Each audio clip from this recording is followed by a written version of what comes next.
Buenas tardes, licenciada. Mi nombre es Jessica Antonia López. Actualmente curso la carrera de Derecho y a continuación voy a exponer sobre los contratos y los cuasicontratos en el derecho romano.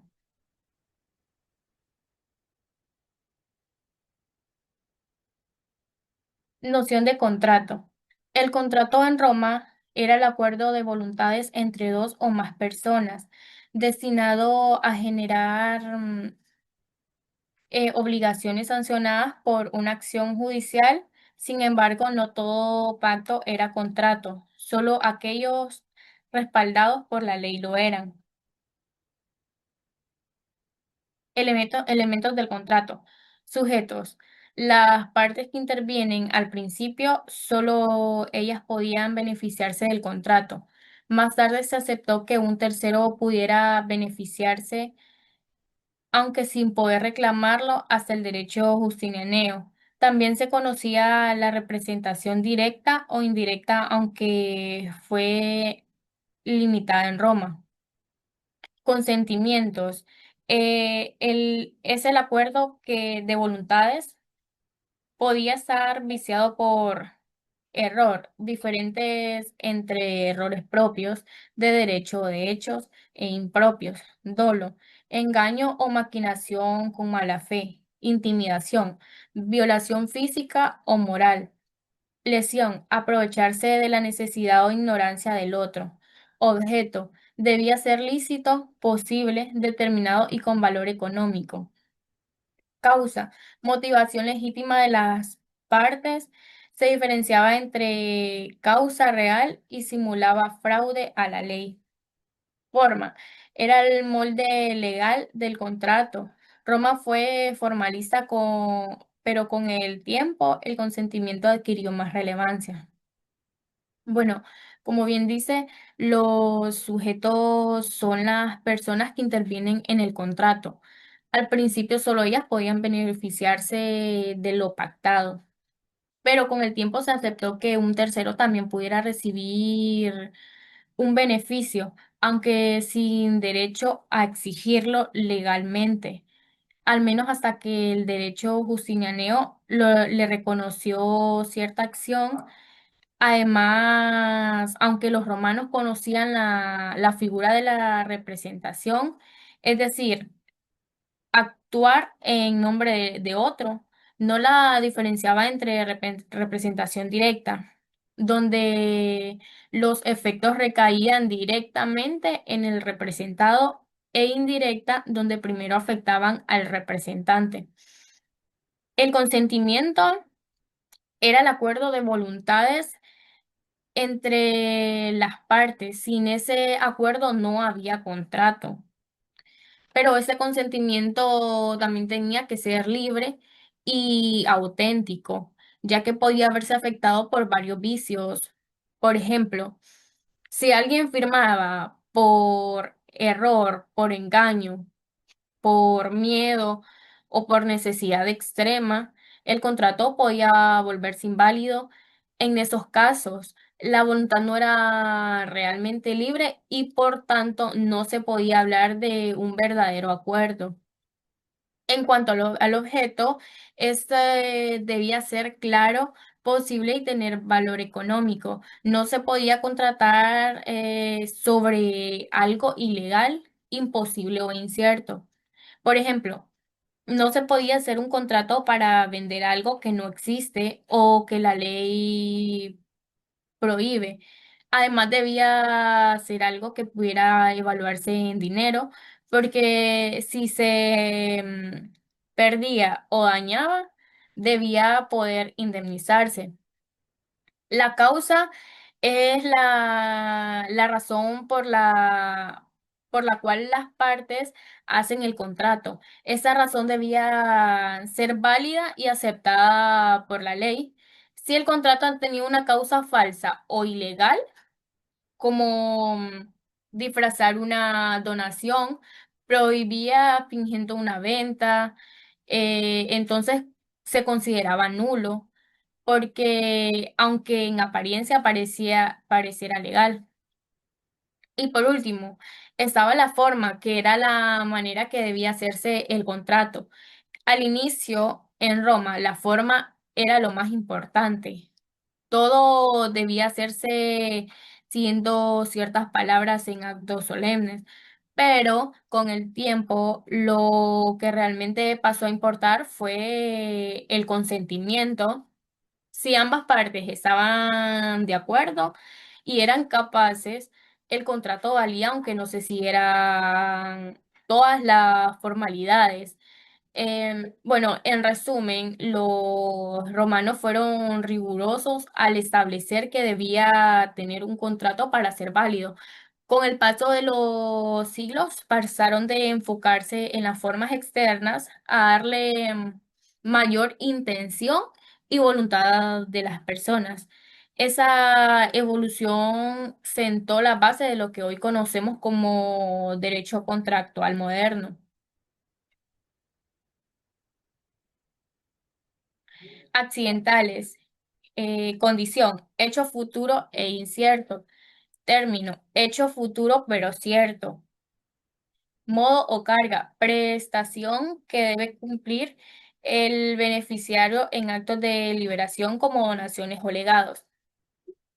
Bueno, como dice, la condición es una cláusula que sujeta el contrato de un hecho futuro e incierto. Por ejemplo, si digo, te doy esta casa si terminas la carrera, eso significa que el contrato solo se cumplirá si se cumple esa condición.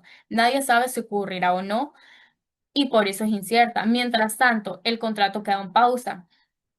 Mientras que el término, en cambio, también se refiere a un hecho futuro, pero aquí sí sabemos que ocurrirá, aunque no sepamos exactamente cuándo.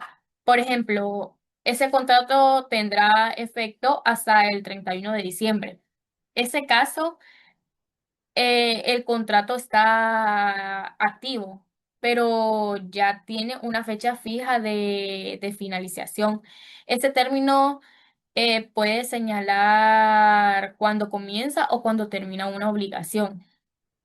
Finalmente, el modo o carga aparece sobre todo en actos de liberación, como donaciones o legados. Esa es una especie de condición que se obliga al beneficiario a hacer algo a cambio del beneficio que recibe. Por ejemplo, si alguien recibe una herencia con la carga de construir una escuela, eso es un modo, la persona recibe el bien, pero debe cumplir con esa obligación. En resumen, esos elementos no son obligatorios, pero sí incorporan, definen condiciones, límites o exigencias especiales dentro del contrato. Son una forma de adaptar el contrato a las intenciones concretas de las partes. Nulidad y anulabilidad. Nulidad. Ocurre cuando falta un elemento esencial, el contrato no produce ningún efecto jurídico. Anulidad. Todos los elementos exigen, pero no tiene un vicio, puede ser subsanado. Cuando hablamos de nulidad en este contrato, nos referimos a que falta algo esencial como el consentimiento, el objeto o la causa. En ese caso, el contrato no tiene ningún valor jurídico. Eso es como si nunca hubiera existido. No produce efectos legales porque está viciado desde su origen. Por ejemplo, si dos personas acuerdan algo que va contra la ley o que tiene valor económico real, ese contrato simplemente no vale.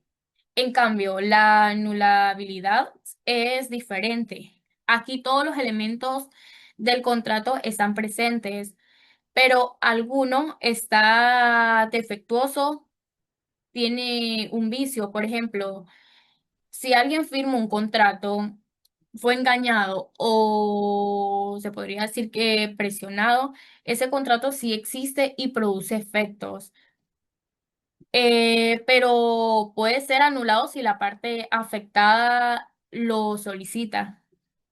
Además, este tipo de contrato puede convalidarse, es decir, corregirse o ratificarse si el problema se soluciona. El derecho romano sentó las bases de los contratos modernos al establecer los elementos esenciales del negocio jurídico. A través del tiempo evolucionaron desde un esquema rígido y formalista hacia uno donde la voluntad y el consentimiento adquirieron mayor protagonismo. Esos principios siguen siendo fundamentales en el derecho civil actual.